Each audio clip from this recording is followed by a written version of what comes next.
So one of the things that I've noticed about the fat movement is that there's kind of, and not just the fat movement, actually a number of movements, but there's this really visible consumption of like femininity and like femme. One of the ways that it, like, I mean, when I think about, for example, when people want to interview me or whatever, like they want to do a television interview or especially a visual focused medium, they often approach me and say, you know, I saw you in this article and you were wearing this like amazing weird outfit, and it's just like really clear to me that there's like this femininity that they're really drawn to. Like there's this understanding that that people want to see that and want to consume that, and they want to like associate that with the movement of fat activism and body politics. And for me, like the way that I do femme, though today isn't like a fantastic example because I'm wearing jeans, I usually wear dresses all the time. But you know, I think that there's a big part of my femininity that's like legible to the average person, even to like white femininity or whatever. But there's also a deep part of my aesthetic that's very working class, that's very woman of color. Like I love neon, I love cheetah print, I love vintage fur. And I was talking with, you know, another femme who is really smart, and we were talking about, you know, what it means to wear this kind of loud, over the top, you know, kind of clothing.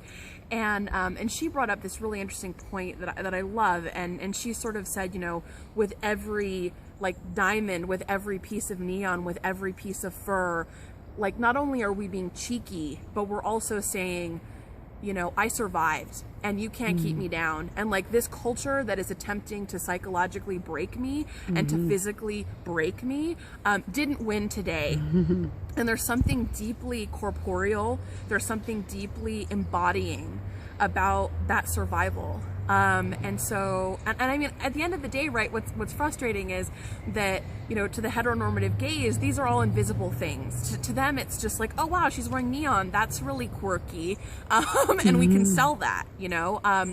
But they miss these layers of like the deeply political thing. What's exciting to me about it is that people who matter to me, they know what it is, like they see it.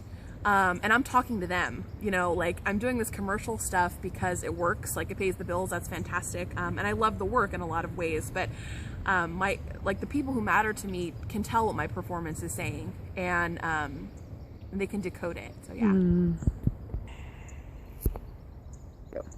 So one of the themes that came up for me in thinking about my work was emotional labor, and to sort of give you like an example of kind of a little bit of my naivete around it. I remember when I got the contract to edit Hot and Heavy Fierce Fat Girls on Life, Love, and Fashion, which is an anthology that's out in the world now. I remember, you know, when I talked to the editor, I was like, this is going to be an amazing collection of like women talking about how awesome it is being fat and all their great outfits and all the dates they go on, because all the women I met who really drew me into the fat movement, they are fierce, they're ferocious, and they're the kind of people who when you like see them in the world, you think that person has a fabulous and completely uncomplicated life. They're just like living the dream. And as I was accepting submissions, as people were submitting their stories, many of them, these people who I was like, wow, you have an amazing, brilliant, uncomplicated, deeply fun life, I realized that their stories were far more complicated than I'd ever thought. That this kind of affect and performance was something that they drew power from, but that was hard won. And that in a lot of ways it was political. Like it was a way of kind of saying, you know, this is the performance that I'm going to show you, and you don't get anything else, because this is how I maintain power. And like obviously this is about gender, all these kinds of other things, deeply fascinating, but like I think that, you know, I was so naive in thinking that this was this uncomplicated, completely non-laborious process, that they just kind of like came into being this way, like they just like popped into the world in this way, and they're just magical unicorns untouched by the world that I knew as so cruel and complicated and fat-phobic. But, you know, I think that gets to the idea of emotional labor and the fact that like women in movements are consistently expected to perform this kind of labor. And like I want to break that down a little bit. So like, you know, in labor theory, emotional labor is essentially the labor of making labor seem like it's not labor.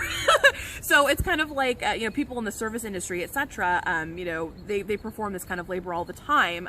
This kind of rhetoric of like a guest or whatever, that's a big part of the social services industry or the like commodities manufacturers industry. But for me, the way that it kind of manifests is like this expectation that women are effortlessly delighted at all times, that we are like overjoyed, that we are effervescent and like literally overflowing with delight about this work that we're doing. And it's not like we're being political. It's like we're just kind of happen to be being political. We're having fun, but it just so happens to have this like political edge to it. And I think that this impetus, this expectation can often be deeply sexist. I think it goes back to this notion that like we want women to be smiling. We want women to seem like, yes, they're holding the burden and like the frustration and the violence of patriarchy, but they're doing it with such grace, you know? And I always use the analogy of like, I feel like women in movements, myself included, are expected to, through our writing, through our performance, etc., to like slap a boo-boo on a problem that patriarchy created. We didn't create this problem, but we're gonna fix it, and we're gonna look beautiful, and we're not gonna have a hair out of place, and we're gonna just be so completely graceful in this process of fixing this problem.